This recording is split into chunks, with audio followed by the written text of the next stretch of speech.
Hey, what's going on, everybody? Welcome back to the TJR Auto channel. My name is Tyler, and in today's video, as the thumbnail and title says, hopefully I'm pointing the camera at her, we're working on Gemma, my 04 GTO. Now, we're not just working on this thing today. In a way, we're resurrecting this car. Just looking at the old girl, she looks a little tired and raggedy.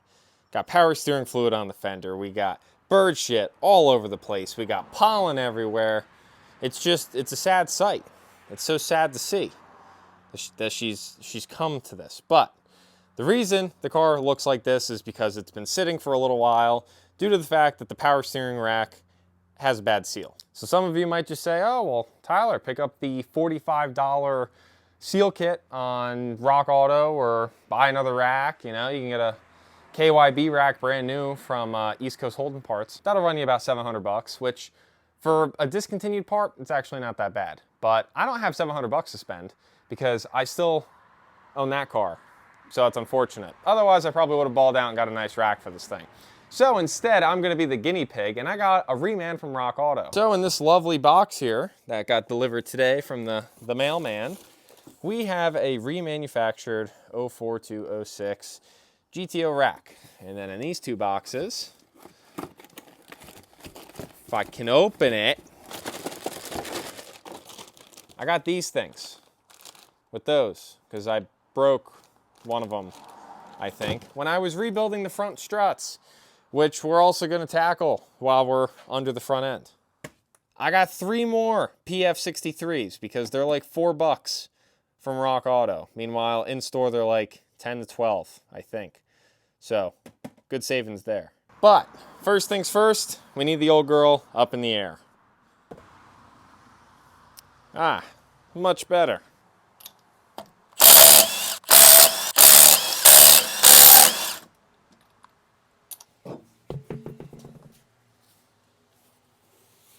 So since it was just a couple videos ago that I swapped this mystery steering rack into this car before we found out that it profusely leaks, I think I went into decent detail on how to pull the rack on these cars. Maybe I didn't. I don't really remember. So I'm not going to go into great detail, but it's pretty simple.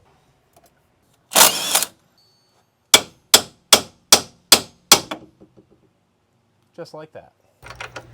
I forgot how fun this job is.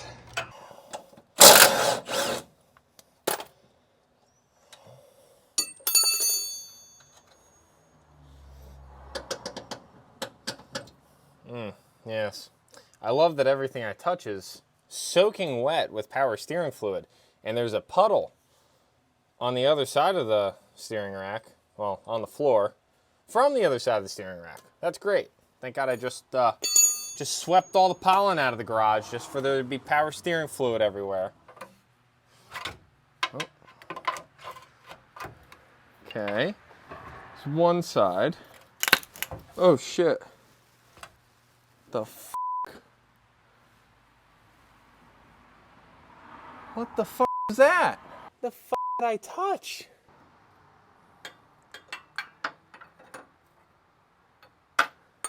Now, while I let this really stinky ATF bleed out of the bottom line, basically everything's disconnected except these last 2 lines. I have jack stands underneath just so the rack doesn't rip the lines off the subframe, even though that won't happen. But I don't know what that sparking was. My best bet is there's got to be a power wire touching a power steering line or something somewhere that when I moved that just the right amount, it pissed it off, because that was a pretty good amount of sparkage for a little bit of prying. There she is. Let her flow. Let her flow. There she is. Whew. Oh. Oh. Oh. That's not good. So you guys may have heard me say, oh, or that's not good looking. I think we're all looking at the same thing here. That, oh God.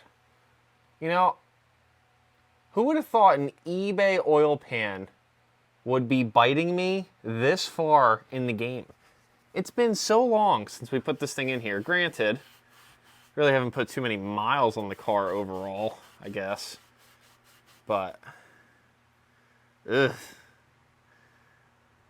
I don't know how to feel about that. We already have spaced the motor up with the motor mounts. Like, the motor is already raised higher than it should be off the subframe, just for the pan to clear the subframe. And now the rack is still hitting the pan. So here is our reman rack from Rock Auto. I will put whatever pricing this was up on the camera now. I do have to send, I guess I'll send this rack back as a core.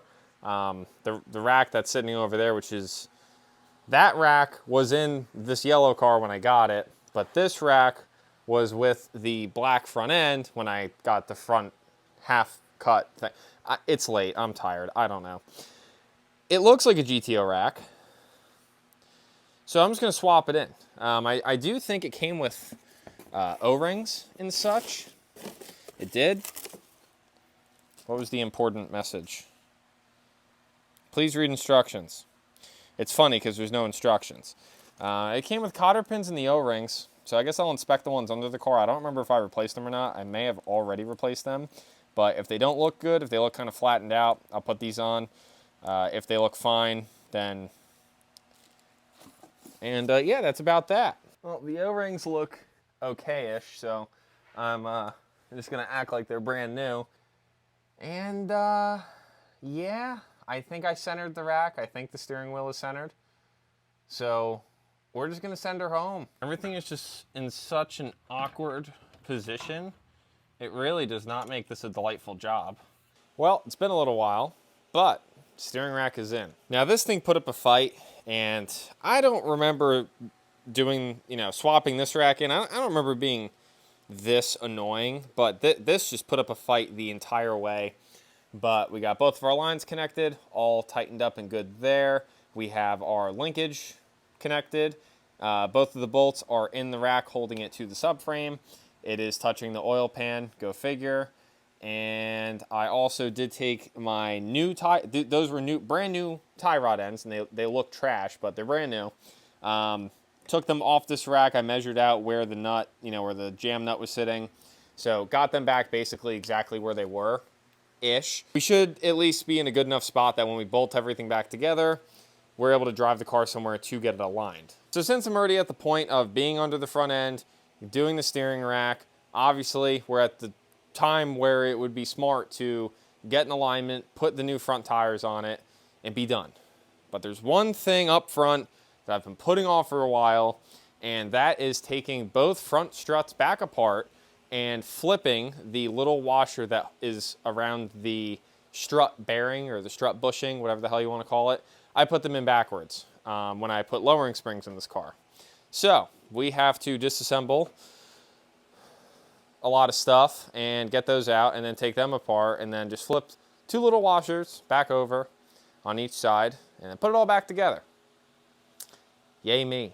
I'm sure you guys can probably notice that I've gotten much more, I look like I'm more in a state of despair, I think is the right way to put it. I don't know. It's late, and I don't even know what I'm doing anymore. You guys may have noticed I've only been filming stuff on the driver's side, and basically I've just been able to quietly knock out the passenger side.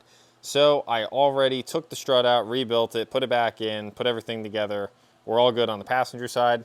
Unfortunately, when I went to take the strut apart to flip the washers, which is these curved, yeah, these like dished washers, I basically guessed when I put these struts with the lowering springs in, and of course I was wrong. So this side's good, but when I went to take it apart, the bearing race, these have a ball bearing in them, the bearing race popped apart and the balls dumped all over the floor. Now, thankfully, I cleaned the garage earlier, well, the floor earlier, so they were all kind of contained to this area. But, of course, after I clean them all, put them all back in, I'm missing one. So, I went and made some noise on the side of my house at 11:30 at night and took apart this 04 GTO strut that was on this car during the accident And thankfully, this was a complete strut, so I was able to pop this race apart, and this is where the ball bearings are. So I'm going to keep that sealed in case I mess up the driver's side, and now at least I know where more are at. But just top the power steering fluid off again. The reservoir went about from full down to about here over the past hour or so, just on its own. It's not leaking anything anywhere, so we're looking good there. Yeah, so we got a couple things to get out of the way in order to get this guy out. The brake line just pops out of this holder. The whatchamacoochie, can't think of the name of it. Mine are blown out. I really should buy new ones, but I haven't. This just has a singular nut up top.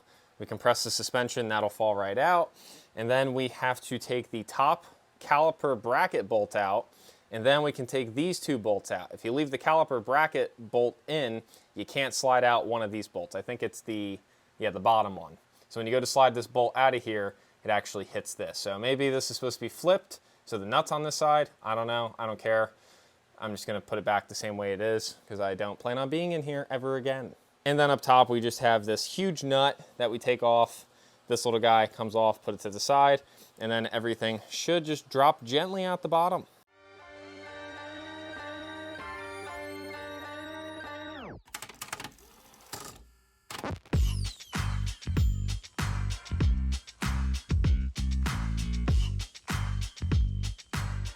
Now, I'm sure there's a certain way to do this where when you get the bottom bolts out of this and this goes to come out, that the knuckle doesn't flop and almost tear the brake line apart, like I may or may not have almost done on the other side. But I'm feeling lazy, so we're just gonna go for it, and whatever happens, happens. If I break something, I'm just gonna cry about it. Actually, I'll go to bed and then I'll cry tomorrow about it.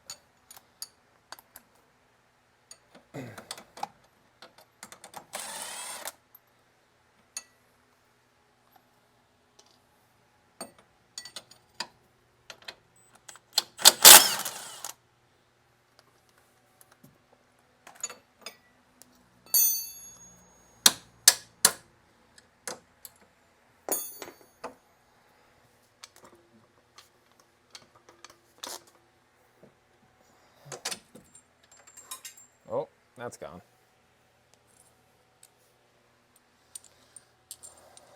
One bolt out. Woo! There we go. I don't know why I wasn't expecting that. Alrighty, bolt number 2. Yeah, I'm probably too tired to be working on a car right now, we're gonna be honest. But it's okay, because we're just working on suspension. What's the worst that could happen? Okay, you get the fuck out of my way.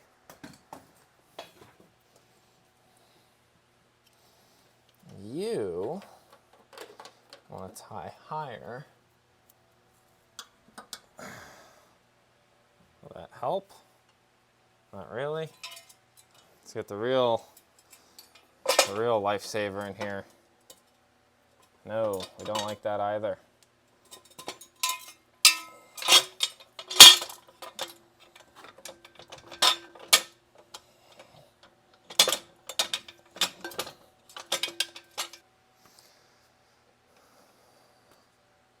That's, I think, the best we're gonna get. Okay, let's pull this strut apart and do some really dangerous stuff. If I don't butcher this, it should go relatively quick.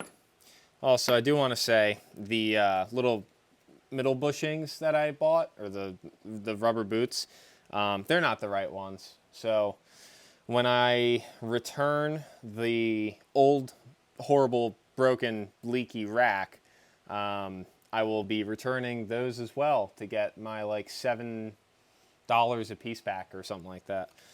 So you live and you learn. They were for a GTO, allegedly. Clearly not. So for those who have never used one of these before, they're slightly terrifying, but if you're in the current state that I am in, you kind of lose, you kind of just lose your fear of things. They're pretty simple to set up. I just stagger them opposite of each other, put the pins out, grab your socket, send her home. And once you basically get them both snugged up, so now that both of them have a little bit of tension on them, I can just go back and forth until the spring is compressed enough that when I go to take this nut off to pull the bearing off, it's not going to explode in your guys' direction.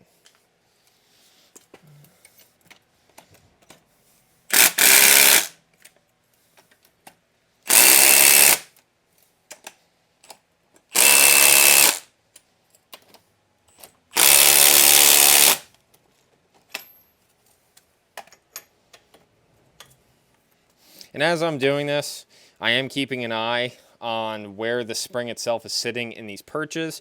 If it starts to walk on you, you better quit at that point, because if you keep going, the shit's going to get ugly.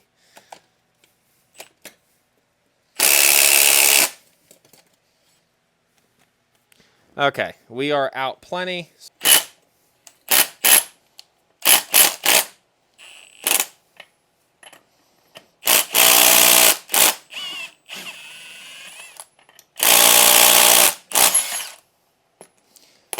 Okay, we got lucky and it worked.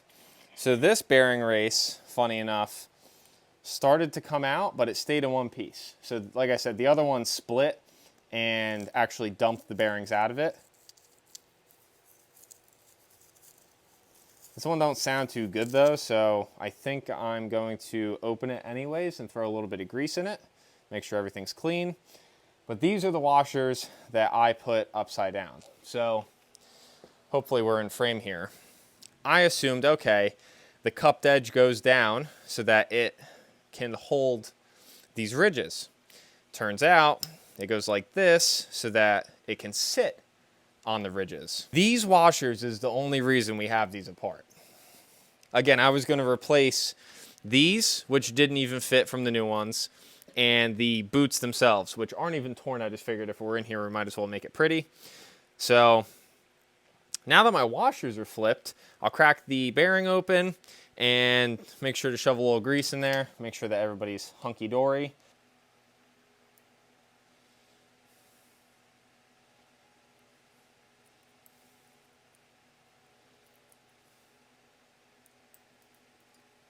I lost two, but I watched where they went.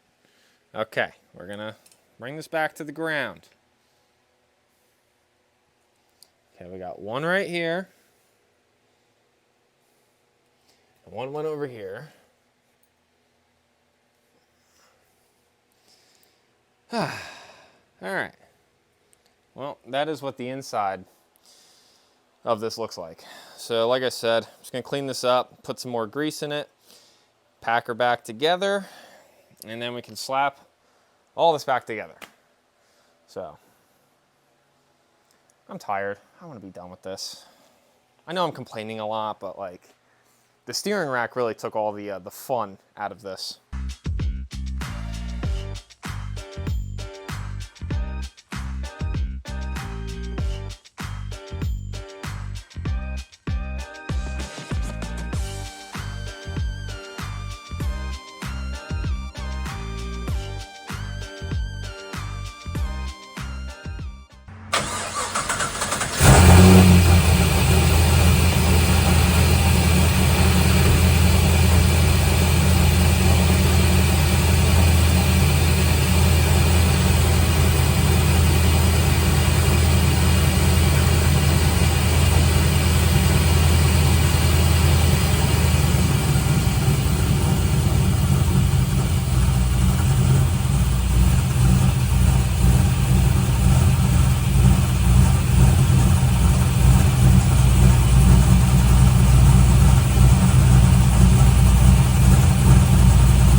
miss the sounds of freedom that this car makes. So I'm just gonna let the thing warm up sitting outside. I was cranking on the wheel a bunch back and forth. Haven't gotten any more air bubbles out of it. So if anything, a little bit more air might come out after a little bit of driving, but you can see we definitely need some front tires. So just gonna let her run. I think we're good though, so I'm gonna go grab some coffee.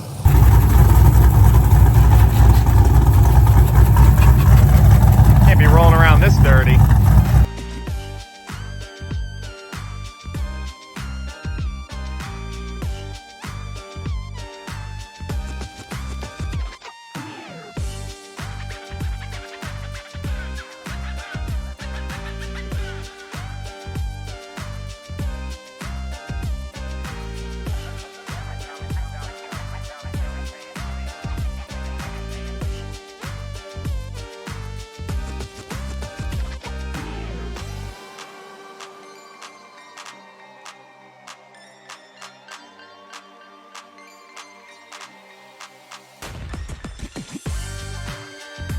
Just with the new front tires, she is driving so much better. Definitely needs an alignment still, which we are heading to go do now. So we're gonna see how that goes. That should be pretty interesting. But yeah, look at that. Oh, it's awesome.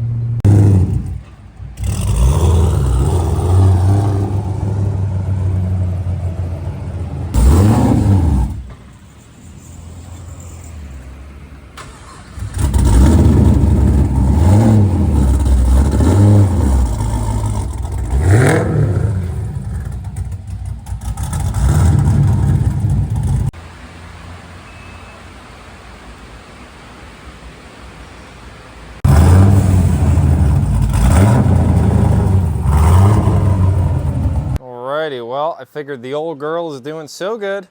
She got a fresh bath. I very barely wiped most of the interior down. I didn't feel like vacuuming, even though I definitely need to. I hate this time of the year with all the pollen and whatnot, because in a day, this car is already going to be dirty. But this upcoming week, I believe there's supposed to be like every single day, it's supposed to be raining, which is fine. That's whatever. I just can't get over how good these tires look, like fitment wise, and the car drives so much better. It is not even funny. Doing a wide open throttle pull at a higher mile per hour, we'll say, the car actually feels pretty stable, whereas before it felt a little floaty and kind of sketchy. It kind of added to the fun of driving it, but now she is much, much more comfortable to drive. So I figure while she's in the garage hiding from the pollen, we might as well address this popped corner. And I also popped out the BMW center caps. The front ones were very loosely fitting ever since I got these wheels for this car. And I'm kind of amazed that they never flew out or anything. So when I was at VIP Auto earlier today, getting these tires mounted, I just took the caps out, kept them out.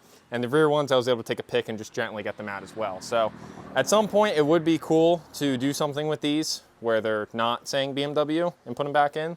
But really, the wheels themselves need refinishing. There's some nasty rash on them and whatnot. I also just threw tire shine on. That's why the tires look uber wet. So to address this popped corner issue, I think I had said before, I'm pretty sure I put a screw in the outer edges here, just not the middle, you know, on this side of it. So what I'm thinking is I'm just gonna goop a bunch of Sikaflex, that polyurethane glue stuff. I'm gonna shove a bunch underneath this and then run a screw down right here. I'm not worried about making this nice and fixing the edge and whatnot. Just to get it nailed back down, I'll probably throw a little bit of black paint on the head of this just so it looks a little nicer. But I'm really sick of seeing this thing sticking up like this.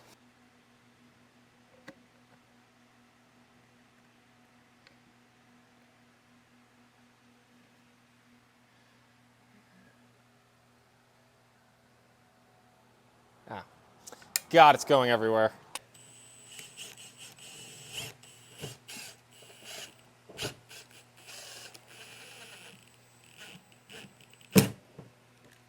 Ah, did I break it? No, no.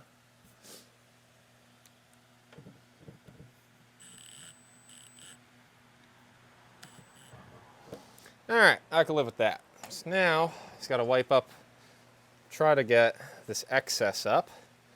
And again, this is going to look horrible, but this is temporary permanent, as all my fixes usually are. And for my final move, we're gonna paint her black. And when people ask, I'll say the previous owner did this botchery. And they'll never know. Well, I guess you guys know, but nobody will ever know. Ah, look at that. Brand new. Shout out to my man Nelson over at VIP Auto. He was able to squeeze me in basically when I called him and asked when, you know, availability is to getting 2 tires mounted. Super chill guy. He was super respectful with the car, the way that he worked around it and whatnot. So like I said, super cool guy to talk to. Seems like a pretty damn solid businessman. So if you guys are in the tri-state area and you're looking for somebody to put on used or new tires, he's your guy. He is going to be getting an alignment rack very soon. He just moved from Lakewood to Toms River is where that current shop is now. So he doesn't have all of his stuff moved in yet. I think he said he just moved in like a month ago or something like that. So ideally I just would have had him do the alignment on the car when doing the tires, but unfortunately the rack isn't set up yet. And also shout out to the dudes at Firestone that took good care of me. I feel like $220 for a lifetime alignment deal isn't horrible, but this car actually wasn't even that far out of whack, and they only made adjustments to the front toe. They didn't make any rear adjustments. They didn't want to touch the camber bolts up front, and I don't think there's any caster adjustments that are easy, aside from doing the radius rod bushings and spacers and whatnot, which it should be close enough that it's fine anyways. So what's pretty cool about Firestone, and I'm sure other tire shops do it, but they actually printed this out for me, which I thought was cool because at least now I can show you guys and I actually have records of what the suspension specs are on this car. So the top box is before, when I brought the car in, and then this is currently, this is after the fact. So this is our before front and our before rear. So you guys can just look at those numbers, all of them, and kind of compare them. So we're in better shape now, and like I said, the car definitely does drive different. It definitely drives better in my opinion, so I'm not mad about that. I could almost bet this camber could probably get worked out, but the rear camber, I think I would need adjustable arms of some sorts. So again, for a car that was literally totaled, I cut the whole front end off, glued on a new front end, then put in a subframe mathematically where it should be. And then the rear, we dropped the entire subframe out. I put poly bushings in it and put that back in essentially blind. I didn't really do too much measuring for the back. So I feel like this is actually pretty solid. I'm not mad about this at all. Look at that. How would you look at it? Oh, it's so good. Oh, it's so good. This thing is so much nicer to drive. It's not even funny.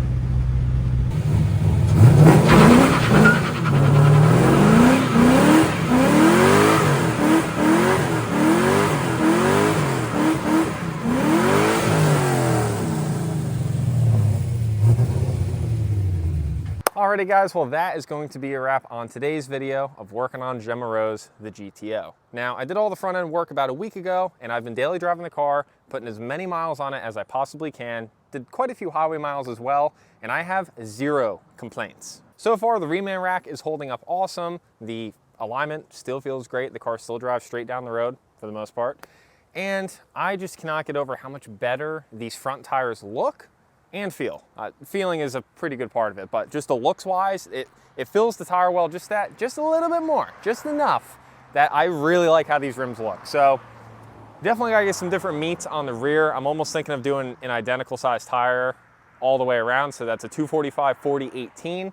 Right now on the rear, I think it's like a 265 35 18, something like that. I don't know, but I think a squared setup would look great. That little bit more sidewall in the rear would look awesome as well. And at that point, I know the rear sits a little bit lower than the front, so we could always air the drag bags up just a hair if we wanted to kind of level the car out. But again, I have 0 complaints over the past week of being able to daily drive this thing. I'm super happy to be back behind the wheel of this. I know I've said that a million times before, and I will say it a million times again. This car is just so fun to drive. It's so comfortable to cruise, but when you want to go somewhere, you put the pedal down, you drop a couple gears, and this thing goes. Now something else I'm going to say again that I know I've said a million times over, is I was really hoping the Cobra would be gone by now so that I could put money into this and no longer have a mismatched GTO. But apparently things just don't want to go that way. So I'm kind of at a crossroad as to what to do next, because every single car needs something. So I guess I kind of have options, but not really, because I'm a cheap bastard. So if any of you guys are interested in helping out the channel more than you already do, down in the description below is a link to a Printify pop-up store where you can find some beautiful, sexy, sweet, majestic, some might even say, TJR auto merch. And as always, thank you guys so much for tuning in to today's video. I truly do appreciate it, and I'll catch you guys in the next one.